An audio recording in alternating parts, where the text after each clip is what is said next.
स्वागत है आप सभी का टेट सी टेट स्टडी में। फ्रेंड्स, आज की यह वीडियो में हम लोग सी टेट 2024 जो होने वाला है इसको कैसे क्वालिफाई करें और बेहतरीन नंबरों से क्वालिफाई कैसे करें, इसके बारे में हम लोग इस वीडियो में देखेंगे। फ्रेंड्स, यह वीडियो अब तक की सबसे महत्वपूर्ण वीडियो होगी, क्योंकि इस वीडियो में हम आप लोगों को वो ट्रिक बताएंगे जो शायद ही आप लोगों को कोई दूसरे चैनल पे बताया गया है। अगर आप लोग हमारी बताई हुई इस ट्रिक को फॉलो करेंगे तो आप लोग बहुत ही आसानी से 120 प्लस नंबरों से सीटेट को क्वालिफाई करेंगे। फ्रेंड्स, क्योंकि मैंने खुद पहली बार में ही सीटेट 118 नंबरों से क्वालिफाई किया था और आज मैं खुद एक गवर्नमेंट टीचर हूँ। फ्रेंड्स, तो हम लोग इस वीडियो में देखेंगे कि जो हमारा सीटेट का एग्जाम होने वाला है उसको हम लोग कैसे क्वालिफाई करेंगे, और भी आप लोग बेहतरीन नंबरों से क्वालिफाई करेंगे अगर हमारी बताई हुई ट्रिक को आप लोग फॉलो करेंगे। फ्रेंड्स, जो हमारा सीटेट का पेपर होता है वो 150 नंबरों का होता है, जिसमें 75 नंबर जो होते हैं वो पेडागॉजिकल होते हैं और 75 नंबर थ्योरिटिकल होते हैं। फ्रेंड्स, अगर जिसने पेडागॉजी के जो हमारा 75 नंबर पेडागॉजी से सिर्फ होता है, अगर उस पेडागॉजिकल क्वेश्चन में से 60 प्लस नंबर जिसने सही कर लिया, 60 प्लस क्वेश्चन जिसने सही कर लिया, वो मान लीजिए सीटेट बहुत ही अच्छे नंबरों से क्वालिफाई कर जाएगा।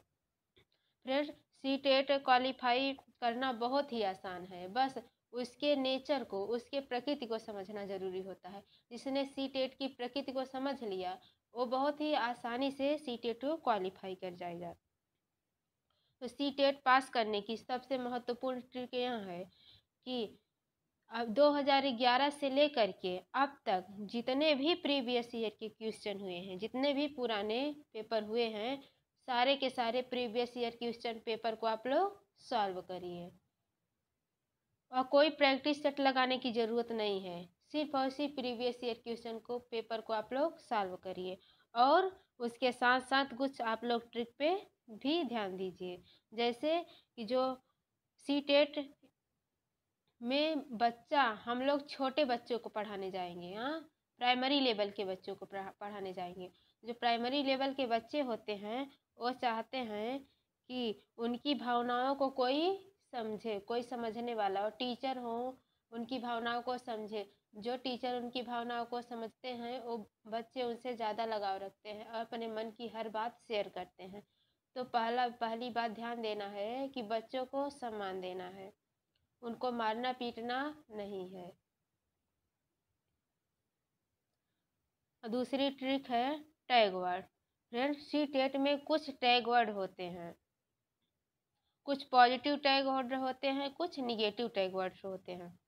जैसे प्रोत्साहन, हाँ, बच्चों को हमेशा, कोई बच्चा कोई काम कर रहा है, अच्छा काम कर रहा है तो बच्चे को हमेशा प्रोत्साहित करिए। अगर बच्चा कोई बहुत अच्छा काम किया, आपने कुछ उसको टास्क दिया, बच्चे ने पूरा कर लिया, तो बच्चे को आप लोग प्रोत्साहित करिए, तुम इससे और बेहतरीन ढंग से कर सकते हैं। तो बच्चा क्या होता है, खुश हो जाता है और उस काम को और अच्छे ढंग से और बढ़िया तरीके से करने का प्रयास करता है और बच्चे में सृजनात्मकता भी बढ़ती है इससे। चर्चा, बच्चों को चर्चा का अवसर देना चाहिए। कोई टॉपिक है, हाँ, उस पर कह दिया जाए बच्चे आप लोग इस टॉपिक पे चर्चा करिए और उनकी बातें हैं, भावनाएं हैं, उनको समझिए। अवसर, और प्रत्येक बच्चे को अवसर देना है, हाँ, उसमें जेंडर रूढ़िवादिता नहीं करनी है, चाहे लड़का हो चाहे लड़की हो, प्रत्येक को समान अवसर देना है। कारण का पता लगाना, अगर बच्चा कोई काम नहीं कर पा रहा है, मान लीजिए विद्यालय नहीं आ पा रहा है, विद्यालय लेट से आ रहा है, तो उस सब के कारण का पता लगाना चाहिए।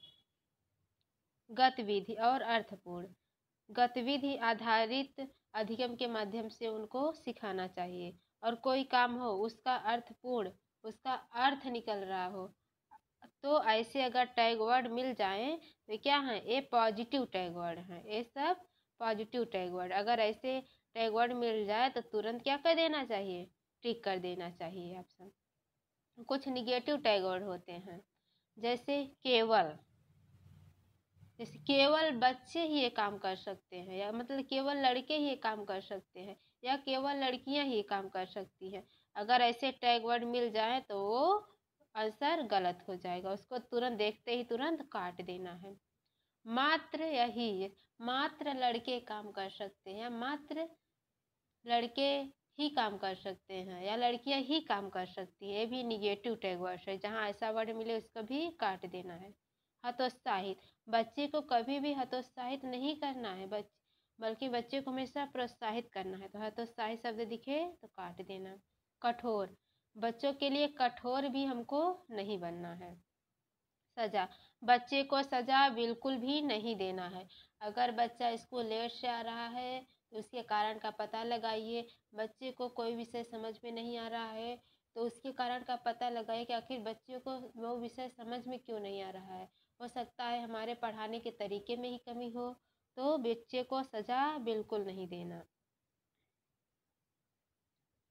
रटाना, बच्चे को रटाना भी नहीं है, बल्कि बच्चे को समझाना है, उनको अपना गतिविधि आधारित उदाहरण के माध्यम से उनको समझाना है, रटाना नहीं है। व्याकरण, छोटे बच्चों को भी व्याकरण रटाना नहीं है, क्योंकि बच्चे जो होते हैं वो व्याकरण नहीं समझते हैं, वो अपनी भाषा, जब वो स्कूल में आते हैं तो अपनी भाषा का ही प्रयोग करते हैं।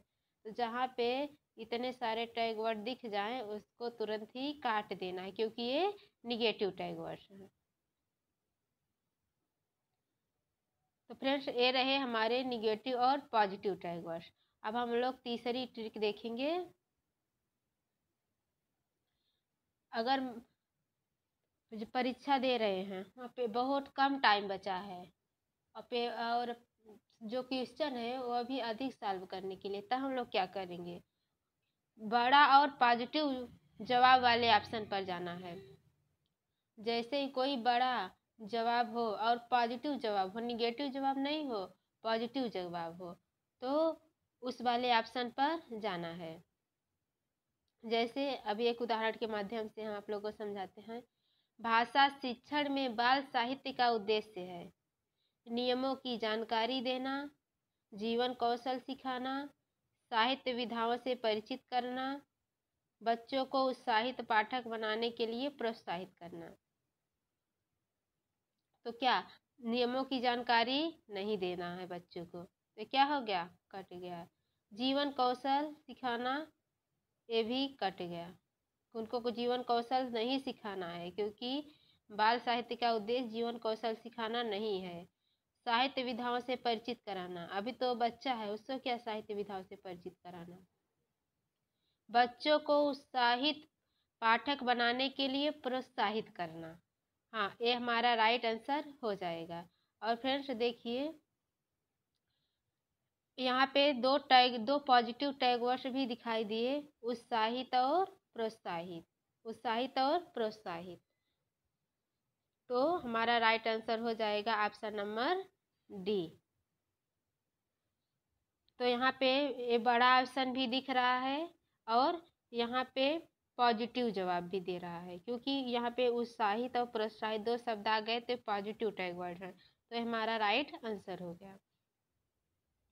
और आप लोगों से क्वेश्चन में पूछा जाता है, मान लीजिए कि उदाहरण के माध्यम से आप लोग को समझा रहे हैं हम कि रीता 2 दिनों से स्कूल नहीं आ रही है, तो आप क्या करेंगे, उसको पीटेंगे, उसका नाम काट देंगे,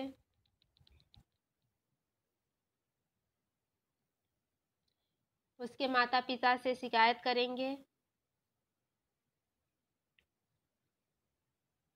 तो इनमें से क्या करेंगे आप। तो बच्चे को मारना नहीं है, उसके माता पिता से भी शिकायत नहीं करनी है, बल्कि उसके स्कूल ना आने के उचित कारण का पता लगाएंगे हम। तो फ्रेंड्स ये हमारी आज की बहुत ही बेहतरीन ढंग से आप लोगों को मैंने ये सब चीज़ समझाया, और हमारी तीनों ट्रिक थी। अगर जिसने इस ट्रिक को फॉलो कर लिया, हाँ, और उसका 120 प्लस नंबर आसानी से सीटेट में आ जाएगा। और फ्रेंड्स, इसके लिए क्या करना है, कोई नोट्स पढ़ने की ज़रूरत नहीं है, सिर्फ और सिर्फ प्रीवियस ईयर क्वेश्चन को सॉल्व करना है और कोई प्रैक्टिस सेट भी नहीं लगानी, सिर्फ और सिर्फ प्रीवियस ईयर क्वेश्चन को सॉल्व करिए और उसको समझिए।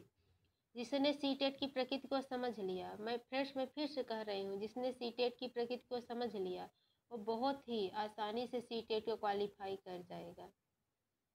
क्योंकि मैंने खुद पहली बार में सीटेट क्वालिफाई किया था, अभी बहुत अच्छे नंबरों से क्वालिफाई किया था और आज खुद मैं एक गवर्नमेंट टीचर हूँ।